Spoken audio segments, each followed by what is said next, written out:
Okay, so this first section here is building the KD tree. So this bit here loops through all the objects in the scene and looks for a property. And if the property's in it, it adds it to this list. Then we get the length of the list, and we use the length of the list to build an empty tree. And then we insert objects into the tree at the same time that we manipulate an index. So as objects are added, the correct index is fed. So this master list matches the data that's in the KD tree, except for the KD tree is a vector and then an index compared to a game object and an index. And then down here, we're going to find the closest 10, and we've only got 8, so it's just going to spit out all 8 of them. So it printed 1, 2, 3, 4, 5, 6, 7, 8. And there's their name. That's because I used the master list and their index to print it out. So let's do something a little bit more functional than just print something.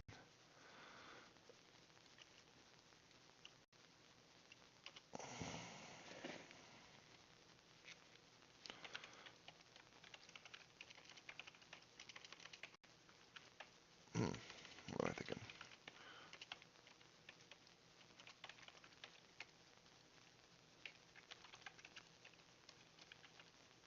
Alright, so now only the closest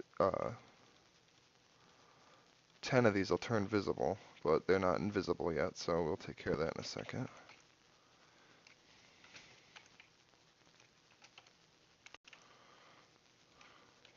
Handy way to turn a bunch of stuff invisible is just grab one of them and then turn it invisible, and then grab the rest of them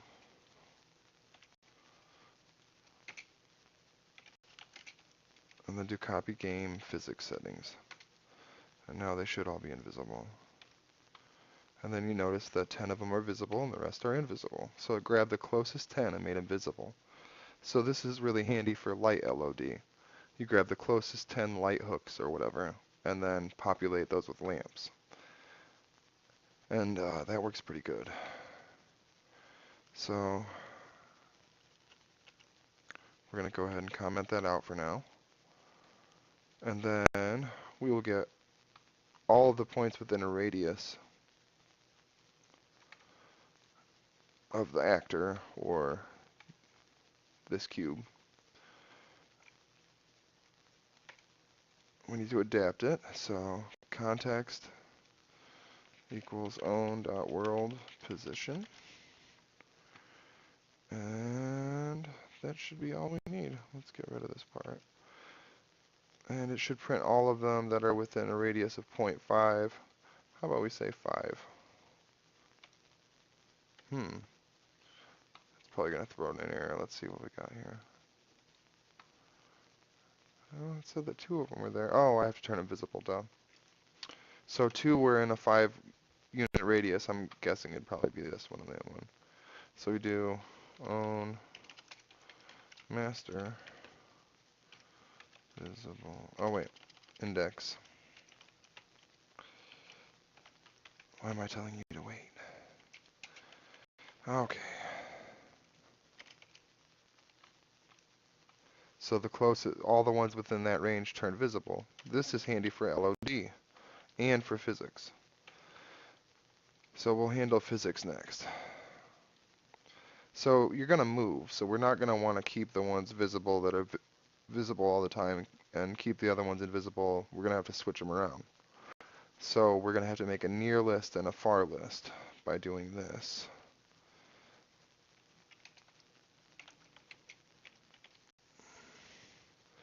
So near.append,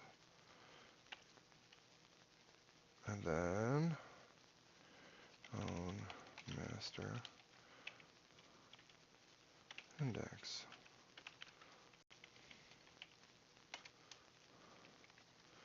Then down here, we do the exact same thing, only we do far. And we do a caveat here. I don't think I should store the object itself. I should store the index. That way, if index not in near far dot append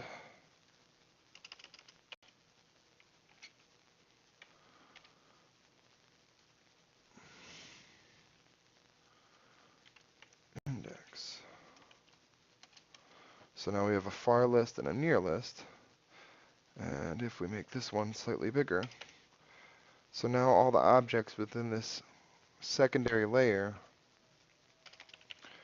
can be manipulated. So we'll do, if they're on the far list, own master index. Okay, so now objects further than 10 but closer than 20 get turned invisible. And what this is good for is the objects, you want to turn them invisible, but you also want to turn them invisible at a certain point. And you don't want to operate on all the objects in the scene that are already invisible. So this will catch those. And we can use the same system for physics. So let me set this actor up to move so we can test this thing.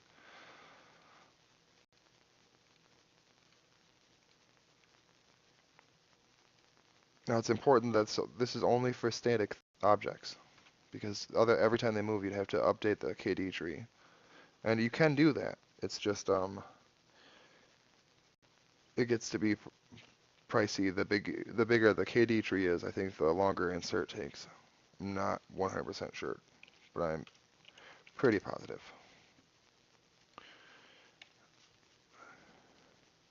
Oh yeah, I need to turn this to always. Okay. There we go. And see them falling off by turning invisible. So that's any object within a 10 unit radius gets turned visible, and if they're within a 20 unit radius and not on this list, turn them invisible.